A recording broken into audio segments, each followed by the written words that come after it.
Linha Aberta, com Carlos Alberto Sardenberg.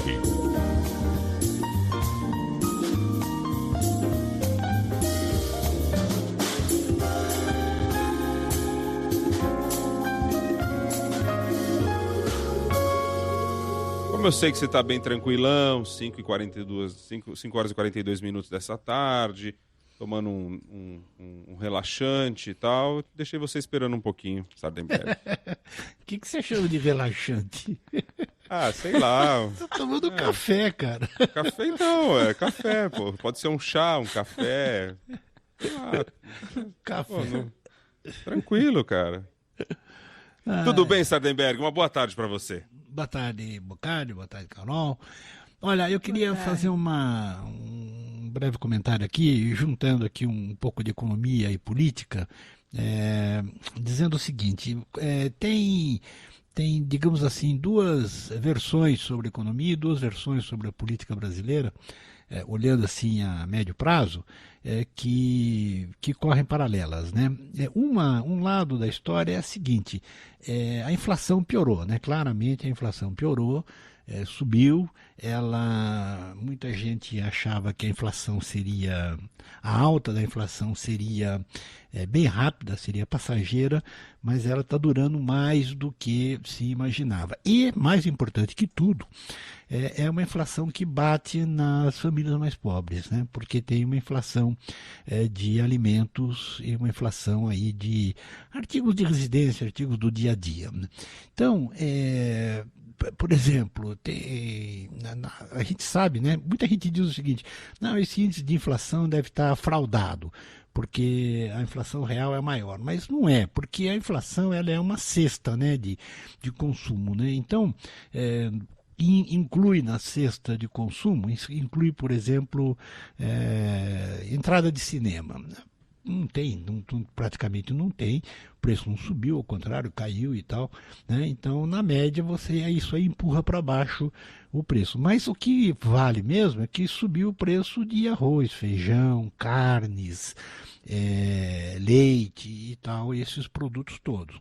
E isso tem um impacto político muito importante, porque, enfim, atinge as camadas mais pobres e com a perda de renda que a gente teve na economia brasileira por causa da pandemia, nós tivemos muitas pessoas que empobreceram. Então, esse impacto é um impacto muito forte do ponto de vista econômico e político, né? Econômico, por óbvio, né? As pessoas compram menos alimentos, as pessoas têm menos renda, as pessoas mais pobres têm menos renda e o preço da comida ficou mais caro, isso é explosivo, né?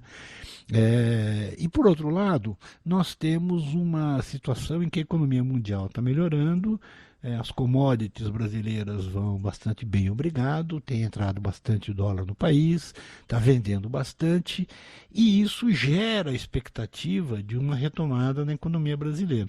Então, muita gente já está, por exemplo, prevendo que a economia brasileira esse ano vai crescer mais de 4%, em vez dos 3% previstos até agora há pouco, né?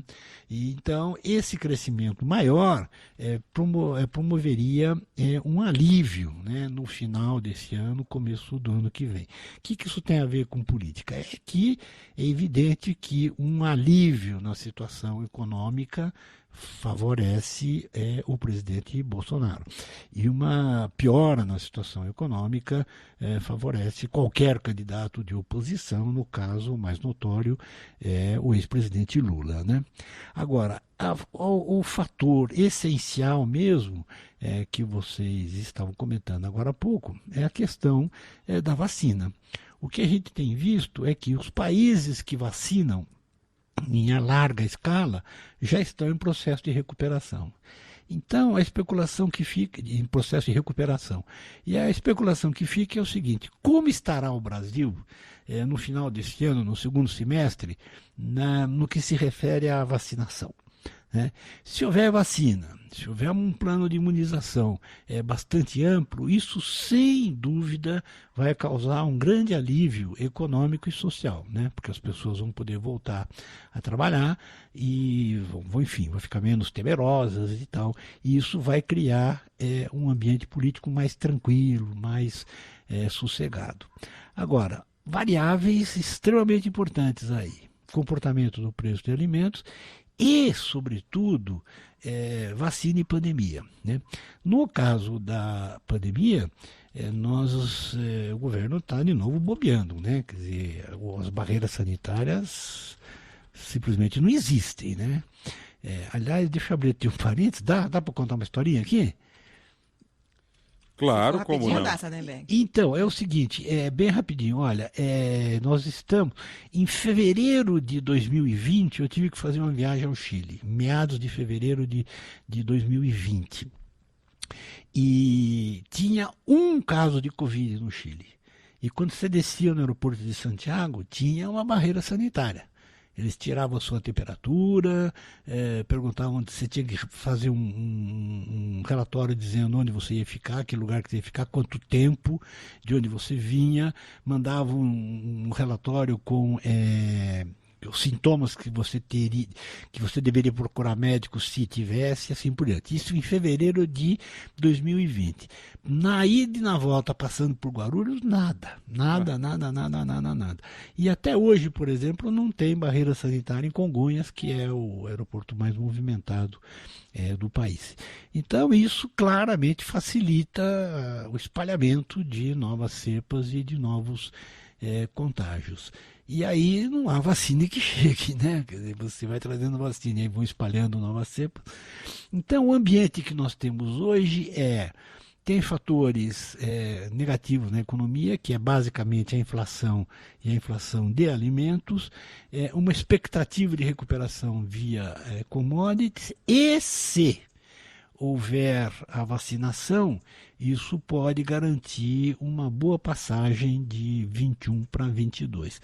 Mas você vê que está cheio de C aqui, né, Bocardi e Carol? Valeu, Sardenberg, é isso aí. Vamos nessa. Obrigado e uma boa tarde. Boa tarde, até mais.